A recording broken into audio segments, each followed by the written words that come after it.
I'm Michelle Scott, and I'm the gifted and talented teacher at Pikeville Independent. So my day is split, half at the high school and half at the elementary, but this project was geared toward my 4th, 5th, and 6th grade pullouts. And so I wanted to take the program had already started to kind of go into the STEM STEAM, and I just wanted to really go full steam ahead and just implement all of my pullouts going toward those 21st century skills and computational thinking, because I felt like it would improve their perseverance and their grit if they're constantly engaged in the engineering design process where they're having to test and retest and fail fast before they get it right. And so that was my whole goal behind that. And in case you don't know, it's science, technology, engineering, arts, and math. So the only difference between STEM and STEAM is the arts. And a lot of people will think of that as drawing, but it's not just that. It's the whole design process behind a lot of these engineering projects that we go through. So I wanted a STEAM cart that, since I am the gifted teacher and I only personally have access to a few students that I'll pull out, but I collaborate with a lot of our teachers. And so I wanted the STEAM cart to be something that can go in any classroom in our school, and I can just wheel it down the hallway, or they can come get it. And if they want to have a STEAM challenge or put together, if we collaborate and come up with a project, then this is a way for all the supplies to be in one place, and it just becomes nice and easy to wheel around to the classroom. So these are the items that I have right now, and you could obviously use different ones, but after looking at STEAM challenges on Pinterest and in educational books, these were kind of the common items that go in there. So there's masking tape, straws, string, popsicle sticks, so on and so on. You can use that. And then our janitors know that I'm a hoarder, and so they bring me cardboard boxes and anything else that's going to be thrown away, they'll bring it to me first. Like, they brought me 10 shoe boxes the other day in a bag. So they were like, we know you probably will use these. Yeah, I sure will. And so they get thrown into my pile of things to collect. So if you do decide to have a STEAM cart, let your maintenance people know and your janitors, and they will bring you lots of items you never thought about whenever they go to throw them away. They're very handy. And then we also got the Dash and Dot robot. So I purchased 2 of the Wonder Packs, which means you get a dash, a dot, and then their accessories. And then I got the curriculum pack. So what's great about Wonder Workshop is that it's not just, obviously they're fun to play with, but they also have a whole curriculum, K-5 curriculum, that you can go in, and it goes with your ELA and your math standards. So you're going to be using these to learn a new way to engage students and teach them coding and computational thinking along the way. So my 5th graders have really ran with the Dash and Dots, and they've been doing some great things with them that you'll see in a second. If you are not a primary teacher and you're interested in these, then I would just suggest that you just get the Dash robots. From my personal experience, Dot doesn't do a whole lot but blink and change colors. So for the kindergartners, that's probably a great place for them to start. For your upper kids, they get tired of Dot really quickly. So I was able to secure another grant and purchase 4 more Dash robots that we can now have 6, so we can take it into the classrooms and have a whole class activity with that. So FYI, if you're looking at these and you teach anything 3rd grade or above, just stick with Dash. And then Squishy Circuits rounds out the items that I bought with my grant money. And that's been more for the 4th grade right now, but our art teacher is looking into using it with all the kids here in the next little bit. But Squishy Circuits are fun because it's Play-Doh and modeling clay. And who doesn't like Play-Doh and modeling clay? And then they can build their own circuits. They come with a motor and a switch and an alarm, which is really loud, and LED lights. So they can make things light up, they can make things move. They learn how the switches work. You can show parallel circuits, series circuits. They do a lot of really cool things, and we were able to get 5 of these kits. They're really cheap. They're about $25 a kit. So here's some examples of my 4th grade. So once they figured out how these worked, and we modeled the parallel circuits and the series circuits, and they figured out how to make them light up, then the whole arts part of STEAM came in, and they had to come up with a design. So at first it started off as an all SpongeBob theme, and then the SpongeBob didn't quite work out, so it ended up being a man It just kind of de-escalated from there. But that they had to make these, but then they had to make the light up. And that's where the whole engineering design process came into play, and their knowledge of circuits. Because they couldn't just stick the leads into the Play-Doh because it's going to bypass the LED and just go straight through the Play-Doh. So the modeling clay had to be strategically placed to make the electricity flow through the LED. So as you can see, it took their knowledge of circuits into a whole nother level of critical thinking that they had to come up with as to how to make the light stay on, which was really neat. This is a picture of just one of the activities that we've done with Dash in our 5th grade. So they've learned to code, but then we're also doing a lot of math topics. And the Olympics happened this past winter, obviously, and curling was a big topic. So we designed a curling Olympics with our Dash robots.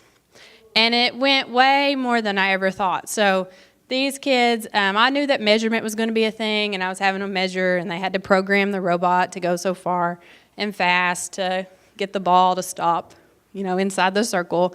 But they ended up actually calculating speed. They figured out the formula for speed and were calculating speed without me ever saying a word. They were just making those observations of, whenever I shorten the distance, then this happens. Or if I increase the distance and shorten the speed, then this happens. Or shorten the time, then this happens. So they derived the speed formula without even realizing it. And so then we were able to have a whole little mini physics lesson out of that. So these robots can really take some engagement and take your concepts farther than you thought, especially when the kids get to have their own lead. And then they came back in for recess to finish.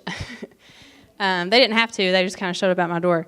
And that's where the social studies thing came in, because then each Dash became a country, and they looked up the flags, and they designed their own flags and sang their national anthems before we had our next curling match. So students are amazing whenever you kind of let them take charge. They also had a design challenge where they were given those materials: popsicle sticks, pipe cleaners, masking tape, and toothpicks. They were given a certain amount, and they had to design a goal that Dash would launch the little ball into. So that was kind of like 2 projects in one. So they had to come up with a basketball goal that would stand on its own, and then they had to program Dash to actually make the basket, and that's where launch angles came in, and some other measurement ideas. And since they're in 5th grade, we did everything in centimeters, because that's kind of a new measurement for them. And so that was really fun. And that was around March Madness. So we had our own March Madness. And kind of a big culminating event was our high school and elementary school got together and had a STEAM night.